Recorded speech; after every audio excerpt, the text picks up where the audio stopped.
are in custody. Both of them had been living in the suburbs north of Paris. One of them, a 34-year-old man, an Algerian national, had been arrested at Charles de Gaulle airport on Saturday night as he was preparing to board a flight to Algeria on a one-way ticket. He was previously known to police for theft. The other one, a 39-year-old man who had previously been convicted of theft in 2004 and 2018. So the investigation continues. Bagaimana jika, baru saja 1 menit yang lalu, sebuah kilatan rekaman keamanan dari ruang sidang AS tempat para pencuri permata mahkota Louvre diadili menjadi viral, menangkap momen persis ketika keempat pria itu berjalan keluar dari ruang sidang, tangan gemetar, setelah aksi pencurian yang membuat dunia tercengang? Bayangkan keterkejutan melihat detik terakhir. Saat-saat terakhir sebelum mereka tertangkap, terungkap dalam sebuah klip yang sudah menggemparkan media sosial. Dalam video hari ini, kami membuka tirai pada momen itu. Kami akan menelusuri bukti baru yang mengubah cerita tentang pencurian permata paling berani di dunia. Bagaimana para pencuri menguasai sebuah derek, menyelinap melewati dinding museum paling aman di Paris pada siang yang cerah, dan bagaimana seorang mitra tak terduga yang hanya dikenal sebagai ICE serta agen federal menutup kasus tepat sebelum rencana pelarian para pencuri berantakan. Dengan komentar eksklusif dari seorang pensiunan spesialis kejahatan seni FBI dan penelusuran mendalam pada rekaman yang bisa mengubah segalanya, bergabunglah bersama kami saat kami membedah terobosan yang sedang membentuk ulang penyelidikan dan mungkin saja mendefinisikan kembali warisan Louvre. Bersiaplah, apa yang akan kami ungkap bisa mengubah narasi pencurian paling berani yang pernah terjadi di Louvre. Bayangkan pagi cerah di Paris, fasad bersejarah Louvre disinari cahaya emas, sementara turis berjalan santai di lorong-lorong marmernya.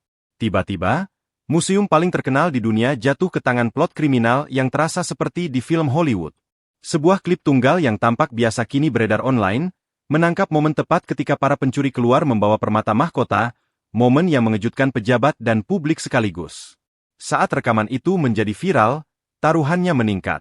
Skuad FBI, bersama sekutu tak terduga yang dijuluki ICE, menyerbu ruang sidang AS untuk menutup kasus terhadap 4 pria yang merancang aksi nekat itu. Namun drama tidak berhenti di situ. Bukti baru kini mengarah pada jaringan kejahatan seni yang canggih, membuka babak baru dalam perebutan warisan budaya. Pencurian asli, yang dilakukan pada pagi hari kerja salah satu pria, seorang ahli logistik berpengalaman, mengambil alih sebuah derek besar yang telah diparkir hanya 1 blok jauhnya. Derek itu mengangkat truk ember ke galeri atas tempat mahkota dipamerkan, memungkinkan para pencuri memotong kaca yang diperkuat dengan presisi bedah. Selama berbulan-bulan, operasi itu tersembunyi di balik lapisan birokrasi. Otak dari para pria itu, sosok bayangan dengan koneksi di lingkaran bawah tanah dan resmi, telah memetakan setiap pergerakan di lantai 2 Louvre. Dengan mengatur waktu pencurian pada jam sepi, tepat setelah keramaian pagi melewati pintu masuk utama dan sebelum sistem keamanan diaktifkan kembali, ia memanfaatkan titik buta yang hanya bisa ditemukan oleh seseorang yang sangat akrab dengan rutinitas museum. Kamera di lantai 2 beralih ke mode resolusi rendah, meninggalkan galeri samping dengan patroli minimal. Dalam selang waktu singkat itu, para pria menyelinap masuk, bergerak dengan ketenangan yang terhitung, dan keluar dengan mahkota di tangan, semuanya tanpa memicu alarm. Sementara staf Louvre bergegas merespons, jenis investigasi yang berbeda dimulai dengan sungguh-sungguh. Otoritas AS telah diberitahu oleh sebuah informasi bahwa berlian yang dicuri bisa diselundupkan keluar dari Prancis dengan relatif mudah. FBI, bersama unit misterius ICE, menelusuri jalur permata curian melalui jaringan rumit para pedagang pasar gelap di Eropa Timur dan Timur Tengah. Setiap berlian, yang sebelumnya merupakan bagian dari regalia seorang permaisuri, dipotong ulang menjadi bentuk modern, membuatnya tak dapat dibedakan dari permata biasa yang dijual di toko gadai dan rumah lelang gelap.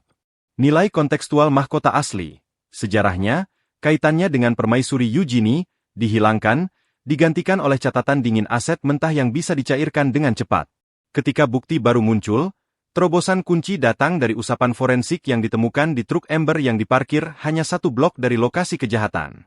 Kotak perekat kecil, yang tidak mencolok jika dilihat sendiri, menangkap sidik jari, serat, bahkan sisa debu berlian samar yang telah rekaman ruang sidang yang kini telah menjadi viral bukan hanya bukti keterampilan para penjahat, ini adalah kisah peringatan tentang keamanan dan aksesibilitas. Di ruang sidang Amerika Serikat, agen FBI menyajikan bukti dengan cara yang menarik dan meyakinkan. 4 pria, yang sebelumnya diyakini sebagai dalang sindikat kejahatan internasional, kini diadili. Kami telah menutup kasus ini, ujar seorang agen FBI dengan tegas. Orang-orang ini tidak akan lagi mengancam warisan budaya kita. Hakim mengangguk, ruang sidang menghela napas lega saat putusan dibacakan. Publik, yang menyaksikan melalui siaran langsung, menghela napas lega bersama, meskipun kenyataan pencurian itu masih membayangi. Untuk memahami dampak penuh dari kejahatan tersebut, kami berbicara dengan Dave Bass, mantan agen khusus FBI yang telah pensiun, yang selama 1 dekade di tim kejahatan seni menjadi penjaga properti budaya lintas negara. Agen Bass, yang kini menjadi konsultan di Morgan & Morgan, menawarkan perspektif yang menghubungkan penegakan hukum dan kebutuhan mendesak untuk melindungi warisan bersama umat manusia. Ketika pertama kali mendengar tentang perampokan di Louvre, ia terkejut. Melihat operasi sebesar itu berhasil di tempat yang begitu dihormati seperti Louvre benar-benar mengejutkan, katanya. Ia berhenti sejenak, matanya mencerminkan beratnya sejarah institusi tersebut. Rasanya seperti adegan film, tapi konsekuensinya sangat nyata. Agen Bass membandingkan dengan pencurian seni terkenal di masa lalu. Perampokan di Louvre dilatih dengan perhatian yang sangat teliti terhadap detail. Jelasnya, kelompok itu masuk saat kerumunan ramai, yang merupakan pilihan langka untuk kejahatan seperti ini. Waktu mereka menunjukkan bahwa mereka benar-benar memahami ritme harian museum. Ia menambahkan bahwa ketepatan dalam memotong kaca yang diperkuat, kecepatan pengambilan, dan penyembunyian permata yang mulus menunjukkan operasi yang sangat terkoordinasi. Ketika ditanya tentang nasib artefak yang dicuri, agen Bass tetap optimis dengan hati-hati. Setelah diambil, objek budaya sering dikemas dengan sangat hati-hati dan disembunyikan di lokasi yang sulit dijangkau oleh aparat penegak. Ketidakhadiran mahkota dari pandangan publik memberikan efek yang mencekam pada masa depan museum dan pada warisan budaya yang dilindunginya. 2 suspects have been arrested over the Louvre crown jewel heist, and they are set to be charged now with theft and criminal conspiracy. This has all been confirmed by the Paris prosecutor. Just to remind you, Sunday, October the 19th, as the museum opened for visitors, an audacious raid was carried out, a gang making off with 88 million euros worth of jewels, the French crown jewels, in fact, which are still missing. Well, the Paris prosecutors. Penutupan ruang sidang kasus ini memiliki implikasi yang lebih luas terhadap bagaimana museum-museum akan menangani keamanan di masa mendatang. Ketika sebuah institusi seikonik Louvre menjadi sasaran, hal itu memaksa peninjauan ulang keseimbangan antara aksesibilitas dan perlindungan, ujar agen Bass. Museum harus berinvestasi tidak hanya pada penghalang fisik seperti kamera dan kotak pengaman yang diperkuat, tetapi juga pada pendekatan berbasis intelijen yang mengantisipasi ancaman dari dalam dan kemampuan jaringan kejahatan seni yang terus berkembang. Kata-katanya bergema ke seluruh dunia, menyerukan sistem keamanan dinamis yang mampu beradaptasi dengan teknik baru dan memanfaatkan jaringan intelijen untuk mencegah serangan. Hilangnya mahkota menjadi pengingat nyata bahwa masa lalu tidak pernah benar-benar aman, dan bahwa melindunginya membutuhkan kewaspadaan yang sepadan dengan kecerdikan mereka yang ingin merampasnya. 2 pria yang kini berada dalam tahanan Prancis menjadi pusat dari narasi investigasi yang meluas jauh melampaui koridor berlapis emas Louvre. Truk Ember, yang diparkir hanya 1 blok jauhnya, tidak hanya menghasilkan perlengkapan yang ditinggalkan tetapi juga sekumpulan kapas forensik yang menangkap sidik jari, serat, dan bahkan sisa debu berlian langka yang diambil dari bagian dalam mahkota. Dengan mencocokkan pola kapas dengan barang-barang pribadi para tersangka, para penyelidik menelusuri jejak dari tempat kejadian perkara ke kediaman para tersangka, memastikan bahwa kedua orang tersebut memang telah merancang rute pelarian dari awal hingga akhir. Benang forensik ini menyoroti lapisan yang lebih dalam, ketelitian pengetahuan para pencuri.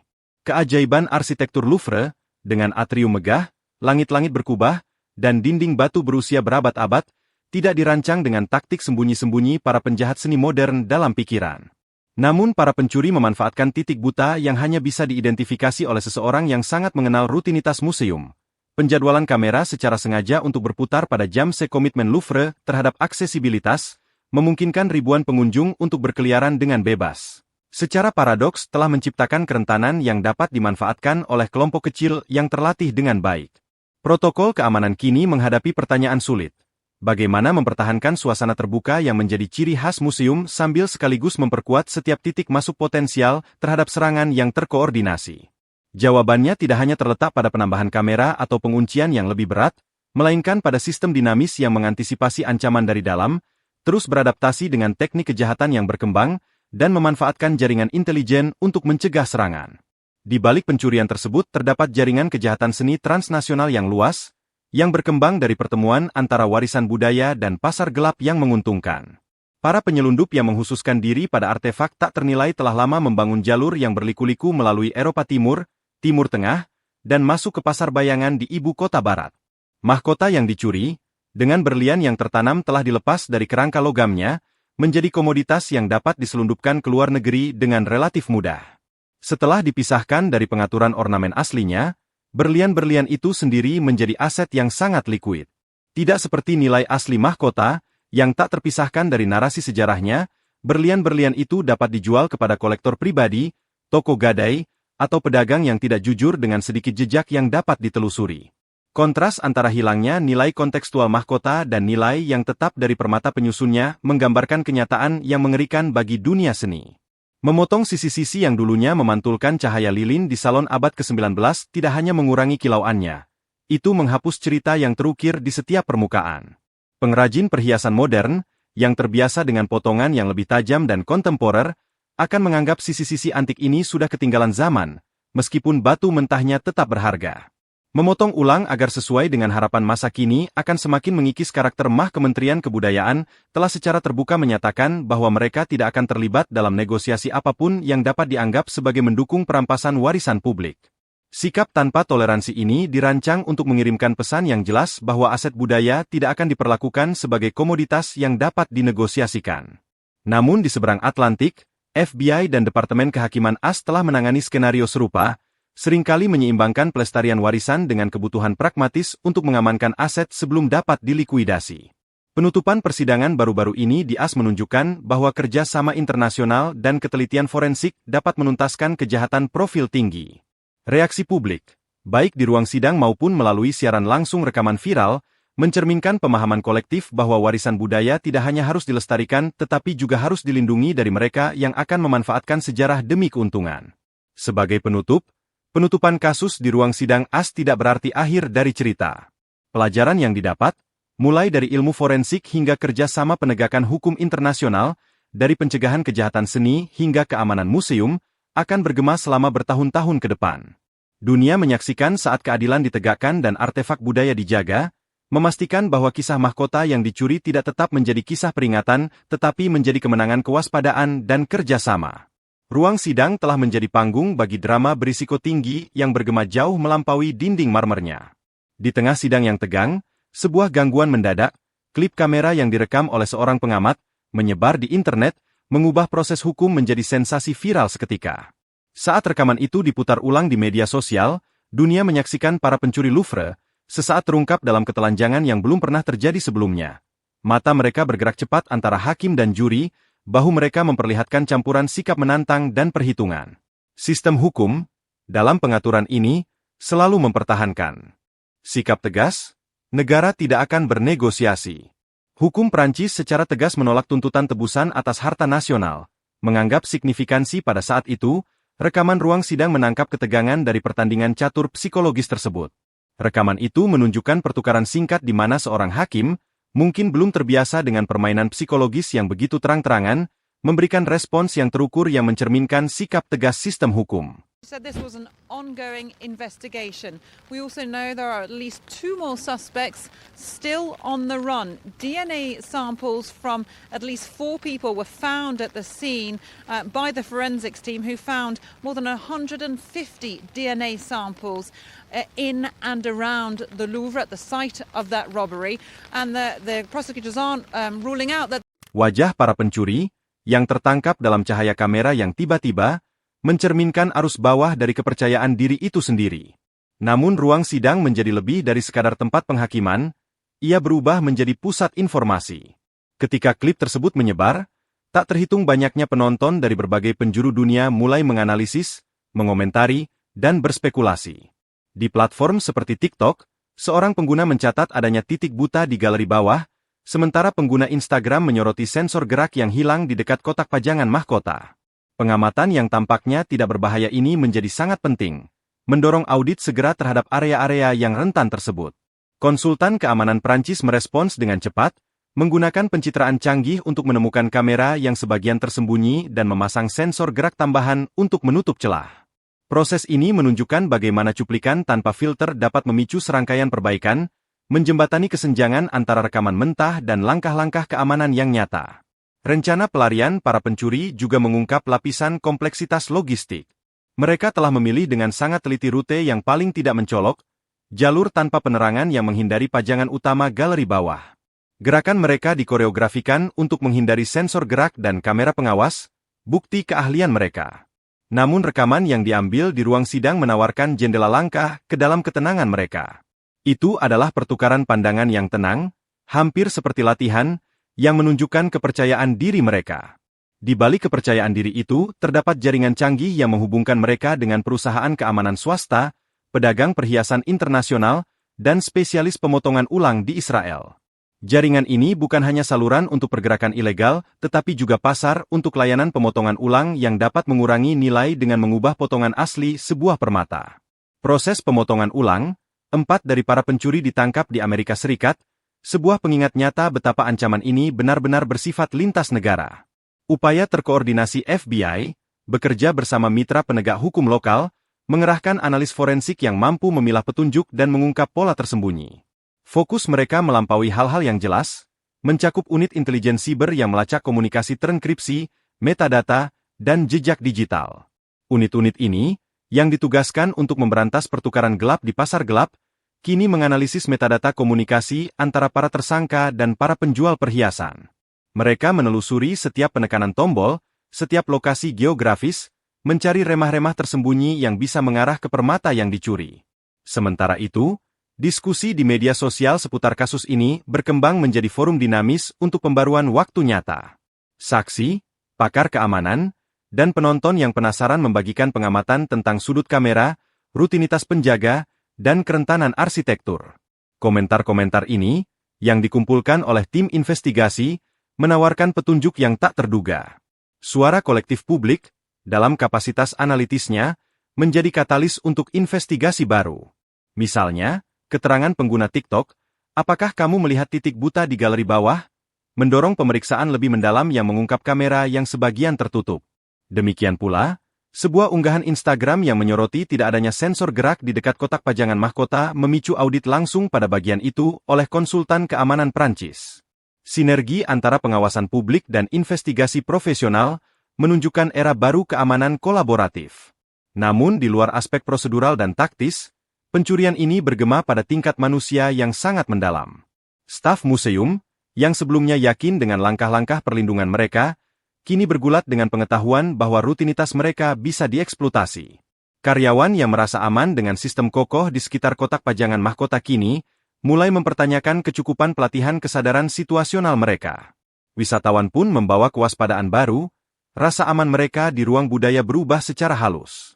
Tanggapan Louvre bukan sekadar main dengan membudayakan kewaspadaan di mana setiap anggota staf mengenali peran mereka sebagai pembela garis depan warisan. Museum bertujuan menciptakan lingkungan di mana anomali sekecil apapun tidak hanya diperhatikan tetapi juga segera ditindaklanjuti. Jalur investigasi juga melibatkan perjalanan forensik yang teliti melalui komponen mahkota. Para analis, yang dilengkapi dengan alat yang mampu mendeteksi aroma mikrologam pada elemen mahkota, mulai merekonstruksi rantai kepemilikan. Dengan memeriksa jejak timbal dan residu logam lainnya, mereka dapat mengidentifikasi momen di mana manipulasi atau pemotongan ulang mungkin telah terjadi. Analisis mendetail ini menawarkan potensi untuk menemukan batu-batu yang hilang sebelum tersebar di luar jangkauan pemulihan. Namun, investigasi semacam itu penuh dengan kompleksitas etis.